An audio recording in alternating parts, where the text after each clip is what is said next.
Sibak sa pwesto ang dalawang pulis na miyembro ng Special Action Force matapos mabistong nagsisilbing bodyguard umano ng isang Chinese national. Nakatutok si Chino Gaston. Inaresto nitong Sabado ng gabi ang dalawang pulis na nasangkot sa umano'y pisikalan sa isang subdivision sa Muntinlupa. Pareho silang miyembro ng Special Action Force na nakadestino dapat sa Zamboanga City. Pero nabuking ng mga bodyguards ng isang Chinese national ang dalawang pulis, kaya inalis muna sila sa pwesto at sinampahan ng kasong administratibo habang nag-iimbestiga. Batay sa salaysay ng mga inarestong pulis sa pulisya, inutos daw sa kanila ng isang battalion commander sa Zamboanga City. Ngayon, ayon kay PNP Chief Romel Francisco Marbil, 7 iba pa ang inalis sa pwesto, kabilang ang battalion commander, company commander at platoon leaders habang hindi pa tapos ang investigasyon. Yung mga nag-relieve po ng 9 na yan, not because they gave an orders, but they account this personnel. Every day po ina-account kami. Not only in SAF, but in every other units. Pagka in-account kami, nandun kami. Batay sa patakaran ng PNP, tanging ang Police Security Protection Group lang at walang ibang unit ng PNP ang pwedeng magbigay ng security escorts sa mga otorisadong individual. Para sa GMA Integrated News, Chino Gaston, Nakatutok, 24 oras. Tinanggalan ng Interior Department ng kapangyarihan si Banban Mayor Alice Guo na pangasiwaan ang lokal na pulisya ng bayan. Nakatutok si Ian Cruz. Wala sa regular flag raising ceremony ng munisipyo si Banban Mayor Alice Guo, pero nagtipon doon ang kanyang mga taga-suporta. Ipinagtanggol ni si Guo ng kanyang vice mayor, ang dating alkalde na naging katikat niya noong 2022 elections. Alam ko naman na ang aming operation dito, okay naman. Wala akong nakikita na kanyang operation dito. It's, hindi tama. Based on the investigation, so malalaman na natin. 2001 pa raw niya kilala si Guo.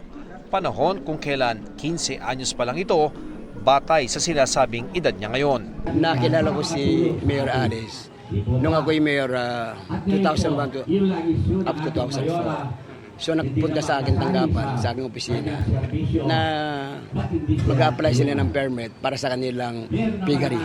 Nung siya humingi sa amin ng permit, doon ko nakita. Sa ngayon, ay inanunsyo na ng Interior Department ang pag-alis kay Mayor Guo ng kapangyarihang pangasiwaan ang local police ng Bamban. We will withdraw the deputization of Mayor Guo. As a consequence, all the privilege attached thereto are revoked immediately, including its control and supervision of its local police. Naisumitin na rin ng kagawaran ang fact-finding report sa alegasyong dawit ang alkalde sa operasyon ng ni-raid na Pogo sa Bamban.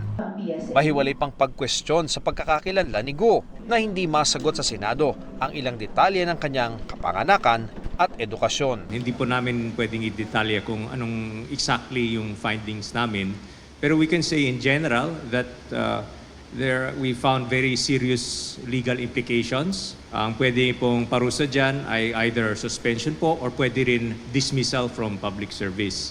Ang mga natutuklasan, isasampa bilang reklamo sa ombudsman. We cannot dismiss, we cannot suspend. Wala kami preventive suspension. So, binigay na namin for proper disposition. If this is what the ombudsman wants. Nagpapatuloy naman ang hiwalay na fact-finding kay Guo ng Office of the Solicitor General na ayon dito ay high priority. Nauna na nitong sinabing maaari silang magsampa ng co-warranto petition kung may basehan na questionin ang karapatan ni Mayor Guo na humawak ng public office. Sinisikap namin kunin ang panig ni Guo. Sabi ng tumatayo niyang abogado, hihingi ito ng permiso sa alkalde para maglabas ng pahayag. Para sa GMA Integrated News, Ian Cruz, Nakatutok, 24 oras. Happy Monday, chikahan mga kapuso! Patuloy pa rin tayo ginugulat ni Angelique Kang sa kanyang pagsabak sa malulupit na action scene sa Black Rider with Ruru Madrid. Pero alam niyo ba, dati palang black belter sa taekwondo ang aktres? Makichika kay Lars Santiago.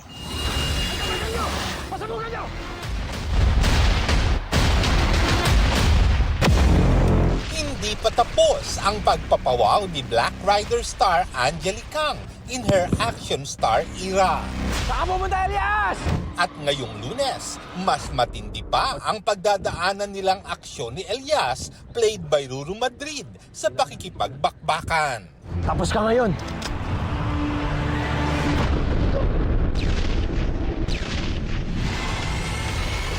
Yung sa action, ibang genre naman, ayun lang talaga yung challenging, nakakapagod. Matagal din pala kapag nag-shoot sa isang action scene. Aminado man si Angeli na challenging ang fight scenes. Pero hindi na ito bago sa kanya. Black belter kasi sa Taekwondo si Angeli na at the young age ay nahilig na sa naturang sport. Nag-taekwondo ako nung 11 years old ako, black belter. At thankful ako na pina-taekwondo ako ng dad ko. Magagamit ko naman yung taekwondo skills ko, yung sports ko. Marami sa mga kasama niya sa Black Rider ang nagulat nang malaman yan. Malaki ang pasasalamat ni Angeli sa GMA dahil sa pagbibigay sa kanya ng break na mula sa sexy movies ay gumawa naman ng action drama project. I'm so happy. My heart is very full. I feel blessed and honored na trinast ako ng GMA, ng also Viva na gampanan tong character na to. As much as possible, I want to switch my genre to na kahit saan ako ilagay, kahit sa action, drama, comedy o ano man yan, kaya kong gawin as an artist. Elias, hindi ako matatakot basta nandyan ka. Grateful din siya sa co-star na si Ruru na talagang nakaalalay sa kanya sa trabaho. He's a very talented professional actor. Talagang he'll drive you to be better in scenes. Talagang nakaka-drive siya para mas maging okay ka sa scene. Nakakatuwa na like si Angeli, talagang very passionate siya sa ginagawa niya. Nakita ko na she's willing to learn, makinig sa mga advice. Sabi ko kay Angeli, kung talagang gusto mo ng action, kakayanin mo. Tandaan na. Bukod sa action scenes, dapat ding abangan ang tumitindi pang digmaan sa ngalan ng pag-ibig sa pagitan ni na Elias, Nympha at Bane, played by Yasi Pressman.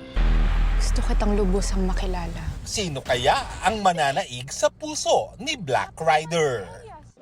Lars Santiago, updated sa Showbiz Happening.